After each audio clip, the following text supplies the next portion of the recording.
coup, il suffit de changer une voyelle. Ça a un rapport avec la chute. Enfin bon, je ne sais pas. Mais vous comprenez, hein, ça vient de là. Ça va. On a une spécialiste là. Et tire la chevillette et la bobinette Scherra. Voilà. Et donc, dans les deux cas, vous avez malchance, méchanceté, le mal tombe. Mais évidemment, il ne faut pas confondre le malchanceux et le méchant. Car le malchanceux, c'est celui sur qui tombe le mal. Alors que le méchant, c'est celui qui fait tomber le mal. Cependant, ce que nous murmure l'étymologie, c'est que souvent, à l'origine de la méchanceté, il y a une plus ou moins secrète malchance. C'est bien souvent quand un homme se sent victime de violence qu'il devient agent de violence. Je répète, il s'agit de comprendre sans légitimer. C'est ça le problème. Je me souviens qu'au moment des violences urbaines, qui d'un point de vue étymologique est un oxymore, parce que urbain, ça ne veut pas dire simplement qui vit dans la ville. L'urbanité, c'est justement le respect, la douceur. Bon, mais enfin, au moment des violences urbaines, j'ai l'impression que les interprètes se divisaient en deux camps. Il suffisait le lendemain d'un jour où il y avait eu plein de bibliothèques brûlées, de voitures brûlées et tout ça. Il suffisait d'acheter Le Figaro et l'Humanité, et vous aviez d'un côté les gens du Figaro qui trouvaient ça tellement illégitime qu'ils ne faisaient aucun effort pour comprendre. Et de l'autre côté, même si je n'ai pas exactement sur le même plan, mais je ne suis pas là pour dire mes options, des gens qui comprenaient tellement qu'ils finissaient par légitimer. Hein. Ces jeunes sont victimes de violences symboliques, de violences sociales, et on peut comprendre que ces violentés soient violents, que ces malchanceux deviennent méchants, hein, que ceux sur qui le mal a chu fassent choir le mal. Hein. Eh bien, j'avoue que même si je me sens plutôt proche de l'Humanité que du Figaro, ces deux façons d'interpréter les violences urbaines ne me laissaient pas satisfait. Hein. Parce que je le répète, il faut essayer de comprendre, ce n'est pas une raison pour légitimer. Enfin, en tout cas, c'est ce que je propose. Hein. Et en effet, à l'origine de la plupart de nos méchancetés, quand nous donnons sa chance au mal ou quand nous faisons choir le mal sur autrui, il y a souvent une plus ou moins grande malchance. Essayez d'analyser par exemple le phénomène de la mauvaise humeur. La mauvaise humeur se transmet dans les sociétés. Ah oui, Jean Genot a écrit un petit ouvrage magnifique qui s'appelle Le foulard de Smyrne. Il se demande comment le choléra est arrivé à Marseille, enfin est arrivé en Europe dans les années 1830. Hein. Et alors il fait l'hypothèse, c'est un romancier génial, qu'à Smyrne en Turquie, il y a un homme qui a offert à sa femme qui reprenait le bateau pour aller en Grèce, puis en Italie, puis bon, il lui a offert un foulard. Mais dans ce foulard, il y avait l'agent pathogène responsable du choléra. Je ne sais pas si c'est un bacille ou je ne sais pas. Enfin, bon. Et alors, elle a ce foulard. Ensuite, parce qu'elle a laissé un amant à Smyrne, mais elle en retrouve un à Athènes, elle lui laisse son foulard, et puis le foulard est transmis. Et Genot suit comme ça la transmission du choléra à travers le don contre don du foulard. Bon. Ce serait très intéressant de chercher comment la mauvaise humeur a pu se transmettre dans une société donnée. Hein. J'imagine par exemple que le président de la République s'est réveillé de mauvaise humeur. Il a mal dormi, ou alors quelque chose lui résiste, ou je ne sais, moi, enfin, Madame Macron lui a dit quelque chose qui ne lui a pas plu. Bon, alors, le mal a chu sur lui.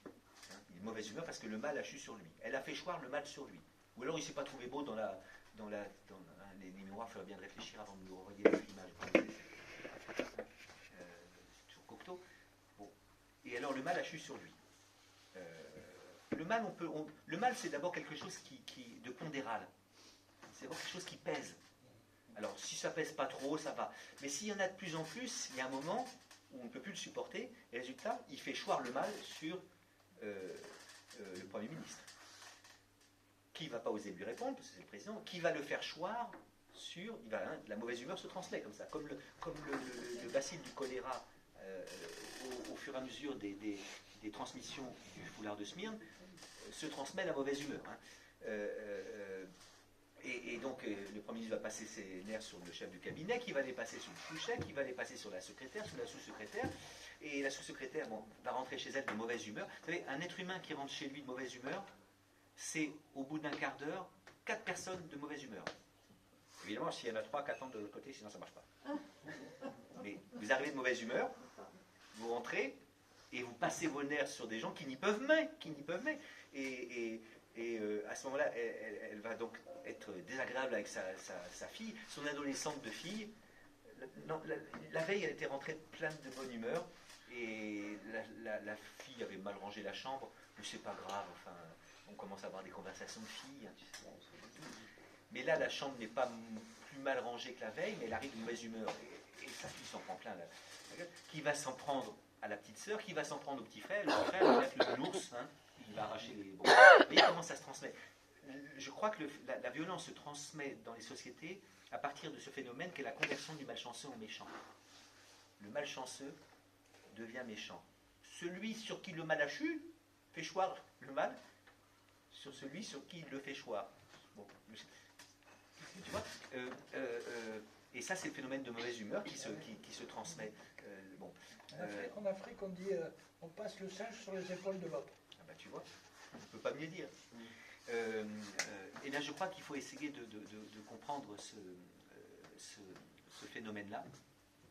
Et cependant, le comprendre ne nous autorise pas à le légitimer. Hein. Mais comment...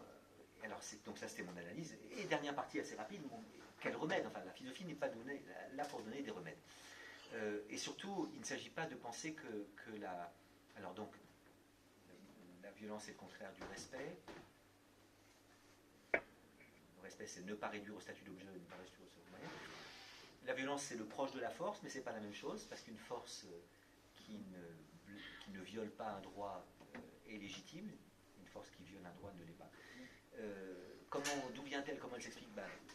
Par la transmission, par la conversion du malchanceux en méchant, celui sur qui le mal a chu fait choir le mal sur autrui. Et alors qu'en faire?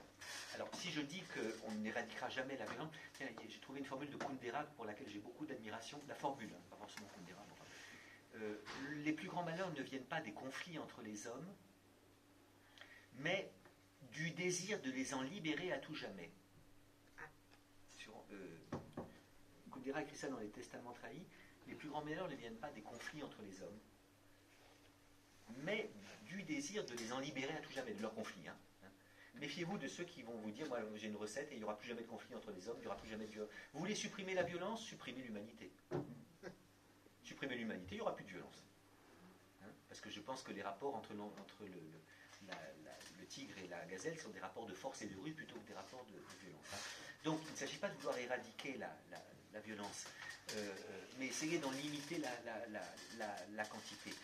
Et il me semble que la grande question c'est, bien sûr il n'y aurait plus de violence,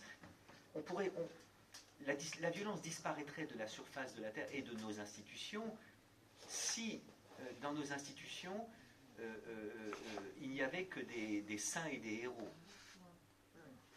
Mais dans nos institutions il y a des hommes et des femmes. Or, les hommes et les femmes n'ont pas vocation à être des saints, à être des héros. Alors, en effet, quelques différences qu'il y a entre la figure du saint et la figure du héros, ce qu'elles ont en commun, ces deux figures, c'est que même ayant subi la violence, elles ne font pas subir la violence. C'est que ces mêmes malchanceux, ne deviennent pas méchants. Et j'ai oublié de dire que Victor Hugo, dans Les Misérables, a remarqué que le mot misérable unissait un peu les deux mots, le méchant et le malchanceux. Parce que le misérable, c'est à la fois celui qui subit la misère, hein, c'est le miséreux, et à la fois celui qui fait des misères aux autres. Hein. Qu'as-tu fait, misérable? Hein, le misérable, c'est à la fois celui qui subit la violence et qui est capable de faire des violences. Hein. Et Victor Hugo joue là-dessus, dans Les Misérables. Jean Valjean, qui était un homme formidable, il est devenu méchant. Parce qu'il a été malchanceux. Il a été au bagne pour pas grand-chose. Vous savez qu'au début, il est horrible, Jean Valjean. Je suis trop long. Mais je finis bientôt. Vas-y. Mais... Non, il y a le temps.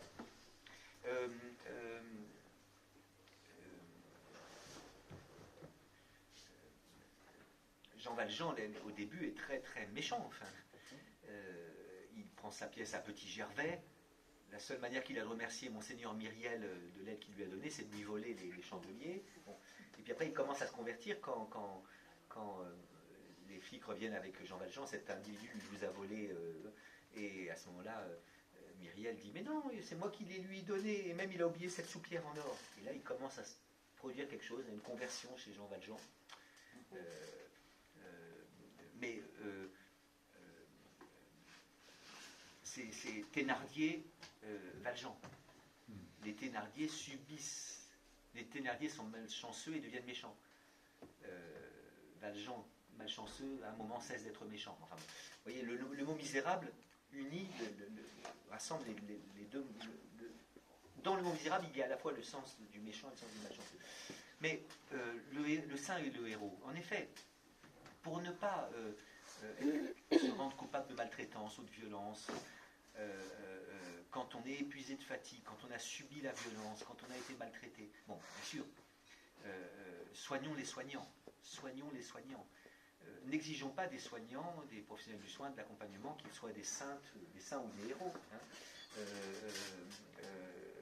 Et je pense que même la meilleure des aides-soignantes peut devenir maltraitante à l'occasion d'un grand épuisement et à l'occasion de tous ces petits emmerdements. Vous voyez, le démon mesquin. Bon. Et là, on parle dans la relation accompagnant-accompagné avec professionnel d'un côté, mais même là, ce qu'on appelle les aidants familiaux, les aidants naturels, vous voyez, mais même la meilleure des filles, même le plus aimant des hommes, accompagner quelqu'un qui a Alzheimer pendant 8 ans, qui à un moment mange ses excréments, vous insulte, elle n'en peut plus. Et là, il y a un geste de maltraitance. Alors, la différence, alors, on n'aura pas éradiqué la violence de nos institutions une fois qu'on aura fait disparaître les violents professionnels. Les violents professionnels, c'est les pervers. Ceux qui prennent plaisir à violer, vous voyez, ceux qui ritualisent la violence. Ils ne sont pas malchanceux, mais ils deviennent méchants. Ils n'ont pas subi de violence, mais ils font subir des violences. Et ils la ritualisent, alors que nous, on est fatigué, on est de mauvaise humeur, on fait un geste, après on le regrette. Bon, mais ceci dit, le geste a quand même eu lieu. Hein. La maltraitance n'est pas que l'affaire des maltraitants professionnels, à supposer que ça existe. Hein. Mais en effet, à l'occasion de nos grandes fatigues, au moment où on se sent maltraité par une institution, quand l'institution elle-même est maltraitante, quand l'éthos est maltraitant, vous voyez, par exemple, j'ai une étudiante qui a écrit un master magnifique sur l'accueil. C'est l'accueil à l'hôpital. Normalement, l'accueil, ça doit être accueillant. Mais si vous êtes dans un lieu, elle a fait ça, elle était là, ça va à peu près comme le lieu est assez agréable. Mais imaginez que, vous savez, un néon qui vacille, là, c'est insupportable. Au bout de 10 minutes, ça va, mais au bout d'une heure, c'est insupportable. Elle l'a signalé à l'équipe technique de l'hôpital, mais l'équipe technique de l'hôpital étant épuisée, ou pas assez nombreuse, ça dure depuis 3 semaines. Et elle doit accueillir, comment voulez-vous que cet ethos qui ne l'accueille pas transforme en un ethos très accueillant. Vous voyez, c'est ça, toutes ces petites choses. Et je crois en effet que quand on se sent maltraité par l'institution, la maltraitance institutionnelle, ou maltraité par les autres, ne pas devenir maltraitant, ça suppose être un saint ou un héros. Alors un petit mot sur le saint, un petit mot sur le héros. Qui ont en commun que même épuisés de fatigue, ils continuent d'être comme ils doivent être, ils continuent d'être comme ils veulent être. Hein. Eh bien, à propos de Corneille, dans une pièce de théâtre peu connue, dit à propos du Christ, qui est le saint des saints, la chose suivante. Il sait dans la fatigue être sans lassitude. Il sait, ça y est, dans la fatigue être sans lassitude. Quelque charge qu'il porte, il n'en sent point le poids. Il sait rendre léger les plus puissants fardeaux. Bon, bah ça c'est vrai du Christ en tant que vrai Dieu, pas en tant que vrai homme. C'est que pour les chrétiens, le Christ est à la fois vrai Dieu et vrai homme. Depuis je ne sais plus quel concile. Mais il faut vraiment être un Dieu. Quand, épuisé de fatigue, on ne devient jamais là d'être attentif à autrui, vous voyez. Quelque charge qu'il porte, il n'en sent point le poids. D'après les chrétiens, le Christ porte sur ses épaules le péché du monde. On a vu depuis le temps, c'est quand même assez lourd, hein, tout léger. Non, nous ne sommes que de vrais hommes et non pas de vrais dieux. Et quand nous sommes fatigués, nous sommes là. Et quand nous sentons le poids, les emmerdements, ben, nous pouvons devenir maltraitants alors que nous n'avions pas vocation à l'être. Le héros, le héros est infatigable. Même quand il est fatigué, il continue à être héroïque. Enfin, eh bien, tiens, je me souviens d'un héros un peu magicien, le baron de Munchausen. Je me souviens que dans les aventures du baron de Munchausen, il y a un moment où le baron s'avance dans une clairière d'un pas sûr. Malheureusement, les sables, ils sont mouvants. Et il commence à s'enfoncer dans les sables mouvants. Et je trouve que les sables mouvants, c'est une bonne métaphore de la fatigue, parce que la fatigue est engluante, vous voyez, elle nous aspire. On ne peut pas combattre la fatigue, parce que combattre la fatigue, c'est fatigant. C'est embêtant, ça. Tu vois, le remède accroît le mal. On peut combattre un ennemi puissant quand il se présente face à soi. C'est ainsi que David l'a emporté contre le puissant Goliath. Si la violence se présentait face à soi, je la vois arriver, je la combats. Non, le petit David aperçoit le grand Goliath, mais il le voit arriver, il peut le mettre devant, donc il invente l'affront. Mais la fatigue, elle ne vient pas de face, elle vient d'en haut. Et on dit qu'on sent le poids de la fatigue sur ses épaules. Elle vient de derrière. Et on dit qu'on en a plein de dos. Il y a même une autre expression que je n'emploierai pas. Ouais. La fatigue, elle vient d'en dessous. Et on dit qu'on tombe de fatigue, qu'on sent le... Vous voyez, la fatigue est mielleuse, engluante. Et alors, le baron de Munchausen s'enfonce dans les sables mouvants. Et je répète que plus on essaie de ne pas sombrer, plus on sombre. Donc plus on lutte contre la fatigue, plus on est fatigué. Attention, ne confondez pas la fatigue et la paresse. Parce qu'il y a peut-être des professionnels paresseux. La paresse, c'est une espèce d'anticipation de la fatigue. Ou une fatigue par anticipation. Le paresseux se lève le matin, que dit-il, il se lève à midi, mais il n'est pas du tout fatigué, mais il ne va rien faire parce qu'il risque d'être fatigué. Ce que semble craindre le paresseux, ce n'est pas la fatigue, mais la possibilité de la fatigue. Et même les feignants absolus ne font rien parce que ce qu'ils craignent, c'est la possibilité d'être un jour fatigué. Alors je crois qu'on ne tient pas beaucoup dans vos professionnels du soin paresseux. On ne peut pas tenir très longtemps quand même. C'est un métier où il faut donner de soi quand même à un moment. Enfin, il y a,